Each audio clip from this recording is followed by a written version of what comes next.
Milliers de Russes font leurs adieux au dernier dirigeant de l'Union soviétique, Mikhail Gorbatchev, lors de funérailles surtout marquées par l'absence du président Vladimir Poutine.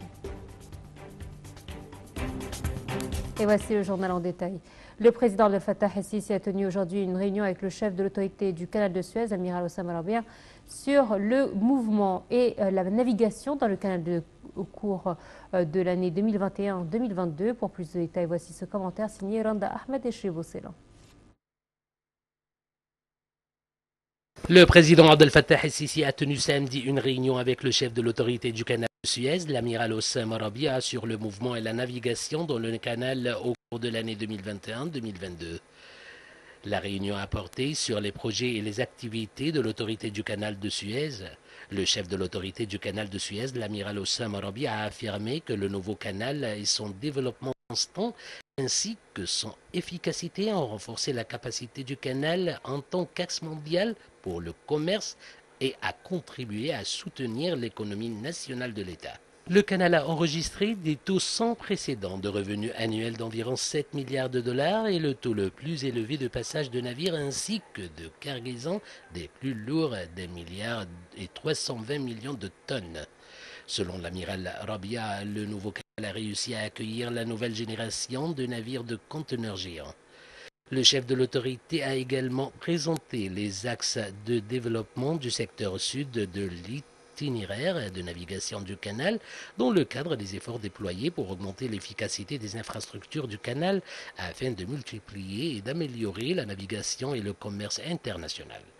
L'amiral Hossam al-Arabia a également passé en revue la stratégie de l'autorité du canal de Suez pour attirer les touristes et pour développer les ports et les soutenir avec toutes les logistiques et les services nécessaires pour renforcer les capacités de l'Égypte en tant que couloir de réception et de transit des yachts en raison de son emplacement distingué sur les deux mers Rouge et Méditerranéen.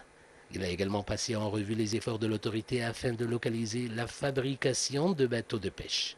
À cet égard, le président el-Sisi a donné des directives pour renforcer les efforts pour produire les bateaux de pêche qui sont utilisés localement au profit de la catégorie des pêcheurs dans les lacs égyptiens comme alternative aux bateaux en bois actuellement utilisés.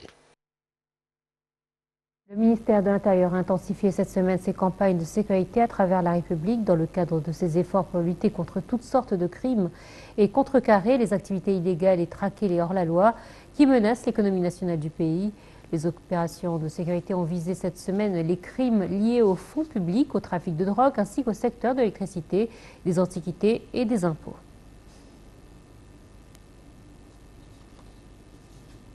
La Chambre des représentants accueille les travaux de la 9e conférence annuelle de l'Association des secrétaires généraux des parlements arabes. La conférence se tiendra les 4 et 5 septembre au siège de la Chambre des représentants. Cette conférence vise des discussions entre les secrétaires généraux des parlements arabes pour échanger les points de vue et les expériences sur les meilleurs moyens de soutenir les parlements dans l'accomplissement de leurs tâches législatives.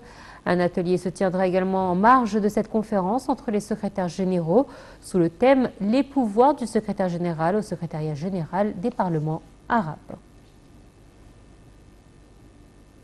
Et le secrétaire général de l'ONU, Antonio Guterres, a nommé le diplomate sénégalais Abdoulaye Bathily émissaire de l'ONU en Libye, où deux gouvernements se disputent le pouvoir, ont annoncé ses services hier.